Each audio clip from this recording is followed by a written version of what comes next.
Shalom Bapak Ibu, Saudara-saudari, sidang jemaat yang dikasihi Tuhan. Kembali kita jumpa di dalam Suara Gembala. Dan kali ini kita masih melanjutkan akan pelajaran kita tentang Roh Kudus.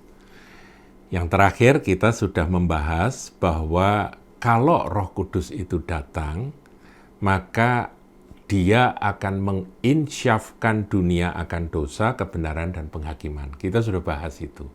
Nah, di sini Tuhan Yesus melanjutkan di dalam Yohanes 16 ayat yang ke-9 dan seterusnya berbunyi demikian. Akan dosa. Jadi Roh Kudus itu akan menginsyafkan dunia, artinya orang-orang dunia yang belum percaya pada Yesus, belum menjadi milik Tuhan, itu akan diinsyafkan akan dosa, kebenaran, dan penghakiman. Ini sudah kita bahas di SG Suara Gembala yang lalu. Nah, kemudian dijelaskan akan dosa karena mereka tetap tidak percaya kepadaku.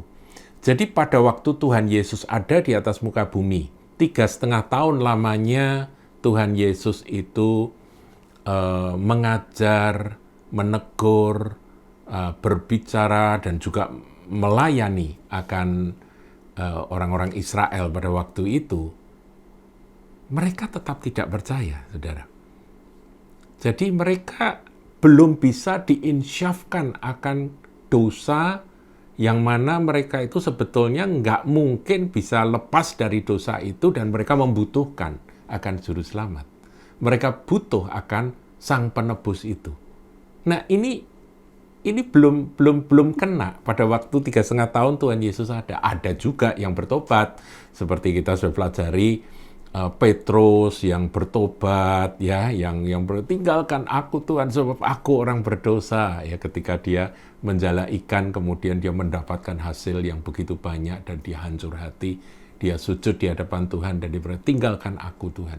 Nah, ada yang bertobat murid-murid Tuhan dan beberapa orang seperti Maria Magdalena yang berdosa bertobat, ada. Karena jumpa dengan Sang Juru Selamat. Sadar diri berdosa dan tahu bahwa dia butuh penebus. Tetapi yang lain-lain, saudaraku, itu mereka tidak sadar akan dosanya. Nah, makanya dikatakan akan dosa karena mereka tetap tidak percaya kepadaku. Saudara, saya beritahukan, tidak percaya pada Tuhan Yesus Kristus adalah dosa terbesar, yaitu dosa kesombongan. Orang yang mendengar berita Injil, itu kalau Roh Kudus bekerja, dia akan insyaf, aku berdosa dan aku tidak bisa menyelesaikan masalah dosaku. Aku harus menerima akan Sang Juru Selamat. Aku butuh penebus. Dan Tuhan Yesus sudah menyelesaikan akan karya penebusan itu di atas kayu salib. Dia sebagai domba yang sudah tersembelih. Jadi tidak percaya pada Yesus sebagai anak domba Allah yang menebus segala dosa, itu merupakan dosa terbesar, saudara. Dan Roh Kudus nanti ketika dia datang, ya ini pada waktu Tuhan Yesus mengajar ini, dia berkata, kalau nanti dia datang, dia akan menginsyafkan dunia akan dosa, karena mereka tetap tidak percaya kepadaku. Nah, ketika Roh Kudus melawat, maka mereka sadar akan dosa, dan mereka dapat menerima Yesus sebagai Juru Selamat dan Tuhan bagi mereka. Nah, kemudian ayat 10, akan kebenaran. Tuhan Yesus itu adalah jalan, kebenaran, dan hidup. Ya kan? Akulah jalan, kebenaran, dan hidup. Tidak seorang pun dapat sampai kepada Bapa kalau tidak melalui aku. Itu kata Tuhan. Jadi dia adalah kebenaran. Tapi di sini akan kebenaran karena aku pergi kepada Bapa dan kamu tidak melihat aku lagi. Saudaraku, selama 3,5 tahun, kebenaran itu ada pada Yesus. Dia berkata, akulah kebenaran. Kalau engkau ketemu aku, engkau ketemu dengan sang kebenaran. Engkau menerima aku, engkau menerima kebenaran. Ya, itu yang dimaksudkan. 3,5 tahun Tuhan melayani, dialah kebenaran. Dan sang kebenaran ini pergi kepada Bapa. Dan ketika Yesus pergi kepada Bapa, roh kebenaran itu yang akan menginsyafkan dunia akan kebenaran. Siapa kebenaran? Yesus.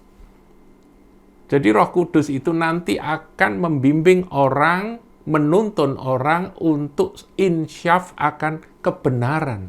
Kebenaran yang dibutuhkan oleh umat manusia adalah Yesus yang sudah naik kepada Bapa, pergi kepada Bapa. Yesus memang sudah tidak nampak lagi di mata jasmani dari murid-muridnya. Tetapi Roh kebenaran itulah yang akan menginsyafkan orang-orang di atas muka bumi sampai akhir zaman. Sampai zaman kita, zaman saudara, zaman saya, dan sampai nanti sampai Tuhan datang, saudaraku. Kebenaran itu adalah Yesus Kristus, Tuhan Sang Juru Selamat. Itulah kebenaran. Siapa yang membuat kita sadar bahwa Dia adalah kebenaran? Roh Kudus atau Roh kebenaran. Nah, kemudian ayat 11, akan penghakiman karena penguasa dunia ini telah dihukum.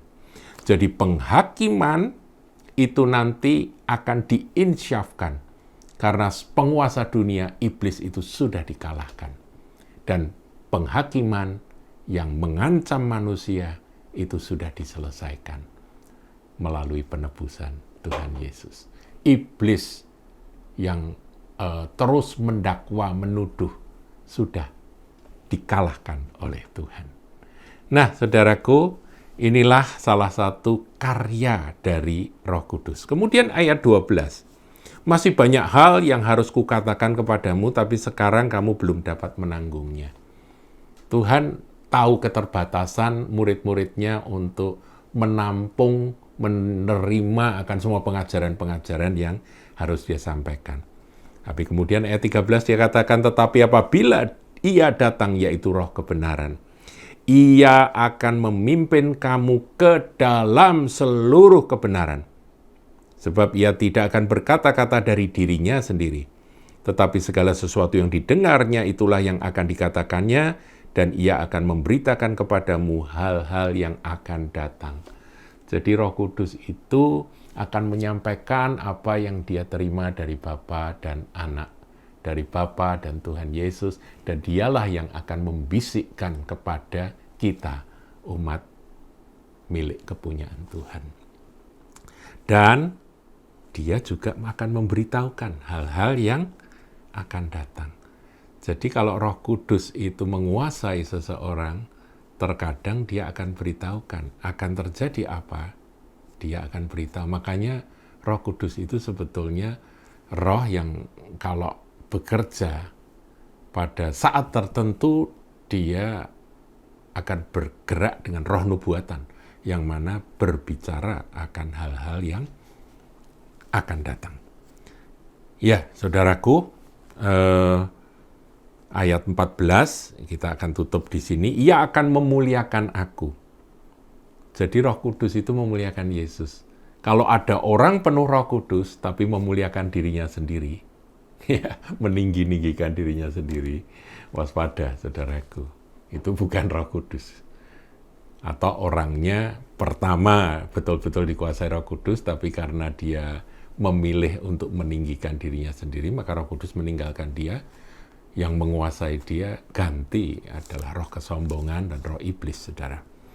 Roh Kudus selalu memuliakan Yesus, saudara. Jadi kalau ada orang katanya dia penuh Roh Kudus, tapi dia tidak memuliakan Yesus, jelas itu bukan Roh Kudus. Meskipun ada mujizat, ada tanda-tanda heran, bukan Roh Kudus, saudara. Jadi salah satu ciri orang penuh Roh Kudus adalah memuliakan Yesus, bukan memuliakan yang lain, bukan memuliakan diri sendiri. Sebab Ia akan memberitakan kepadamu apa yang diterimanya daripadaku. Segala sesuatu yang Bapa punya adalah aku punya, sebab itu aku berkata, Ia akan memberitakan kepadamu apa yang diterimanya daripadaku. Inilah fungsi peran dari Roh Kudus. Dan kita rindukan teman, sahabat yang tinggal di dalam kita dan menyertai kita selama-lamanya itu benar-benar berfungsi maksimal dalam hidup kita. Tuhan Yesus memberkati.